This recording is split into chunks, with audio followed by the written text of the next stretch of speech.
boutique, j'ai vraiment voulu de créer une sorte de dialogue entre le Japon et la Belgique. Donc il y a donc tout le béton qui est très typique pour l'architecture contemporaine japonaise. Il y a aussi donc le bois précieux qui est très belge, très belgique, mais aussi bien sûr la grande discussion entre les deux toiles XVIIe siècle en bas et l'art contemporain japonais ici en haut. J'ai vraiment voulu mettre les deux toiles ici dans la boutique pour mettre donc l'accent belge et de chez nous vraiment donc la culture européenne. Mais entre-temps, j'ai aussi demandé aux deux artistes contemporains au Japon de créer la même taille de peinture, mais en noir et blanc, leur réflexion de ce qu'ils pensent de peinture.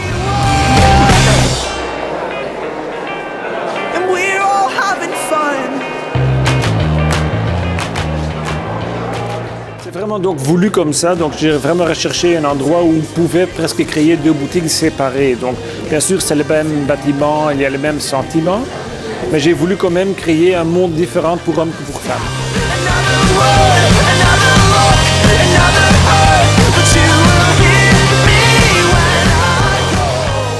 La collection hommes, c'est une sorte de quelque chose d'assez traditionnel, donc, mais quand même avec une vision différente sur la tradition.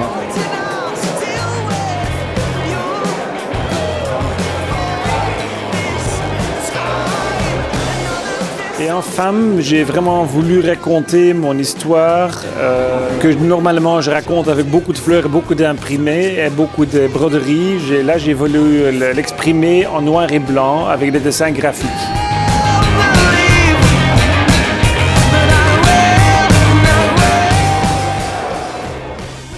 Bon, je crois que chaque collection, c'est un challenge. Et maintenant, on est de nouveau en train de réaliser des autres projets. Donc je ne peux pas parler encore, mais donc, pour moi donc, ça continue et ça continue bien.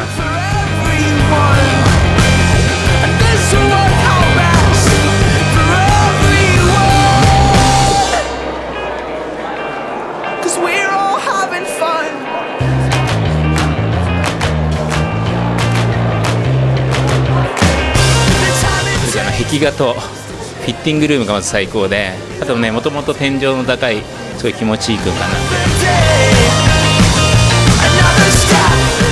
カラーがすごく多いので、モノクロかどういう風にしようかなと思って、すごいエキサイティングで楽しい作業だったんですけれども、それがなんかこんなに大きくモノクロがなるの初めてなので、今日見て悪くないなって自分で思ったんです。